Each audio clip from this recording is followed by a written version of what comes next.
Hi, so I'm going to talk about another classic cheap film stock today. So Fuji 200. Now, a bit of a tricky one this. When I first started to shoot the Fuji, I could never work out how to get it quite right. I used to get it quite, I'd always get like really green, very over green shots. I don't know what it was. There was just too much green in them. But I think what it was is I just wasn't shoot. Fuji needs a lot of light. I don't think it reacts well with overcast situations. I think in sunlight, good sunlight, it's amazing. It's very different to Kodak 200. And it's sort of like, it's one of those things, it's Kodak 200, like Color Plus, you just shoot it all the time and it sort of looks the same. Fuji to me is a bit different. It's like, if it's like overcast, everything, it's not fantastic. If you get it in sunlight, it's amazing. So it's like, so it's slightly different than Kodak Color Plus, where it's sort of got a different look to it.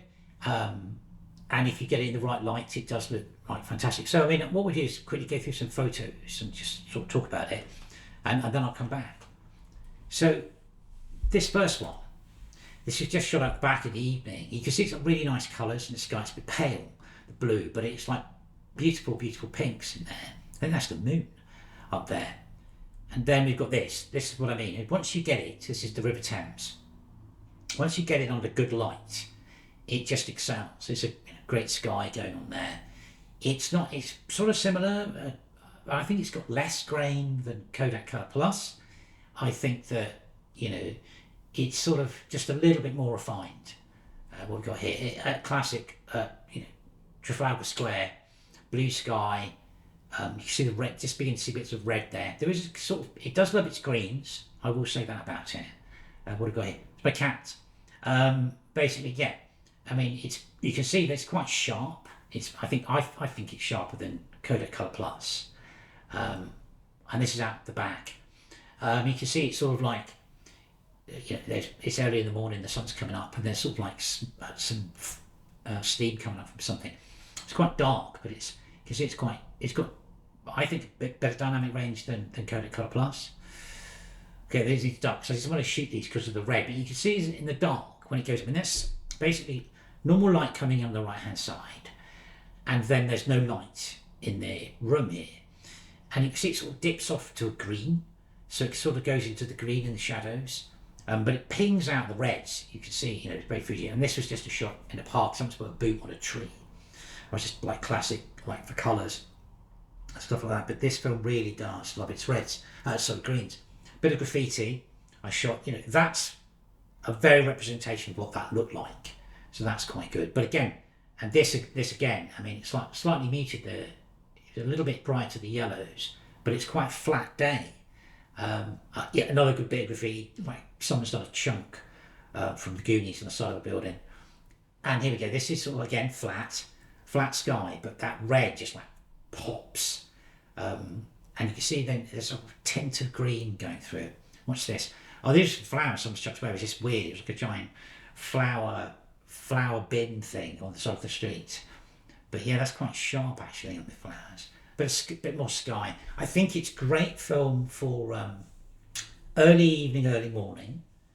I think it does need light. Here you go. Another blue sky shot. Picks up the blues beautifully. What have we got here? Chinatown, lots of colours. I mean, not the greatest shot in the world, but there's so many colours going on, I couldn't work out how to shoot that properly. But loads of colours. He very interested in its red. Green now, that rose. I mean, that green's perfect in that. That's exactly what that sort of looks like. And this is just shot with an outside window. What else we got? Some penguins. So I don't know why I shot that. But yeah, again, it's got quite reasonable definition actually in that picture. And then this is just light coming in through the window and hits the blouse. I think there's some weird lens effect going on, the lens flare going on. But yeah, so I mean, it's just a nice shot. You can see there's a bit more grain in that. So yeah. Okay, so there you go. Quick whiz through some pictures. I mean, it's a tricky one. It was like, I don't know, it was like sort of, I said before in the other video, it's like PlayStation Xbox or sort of PlayStation Xbox for Kodak Color Plus. I never used to shoot this quite so much. because I could get Kodak Color Plus a bit cheaper. But this is a really good film. I think it's one of the things you have to be careful of your shadows, because I think it tints to green a little bit, and that's why I think I had problems years ago when I first started using this.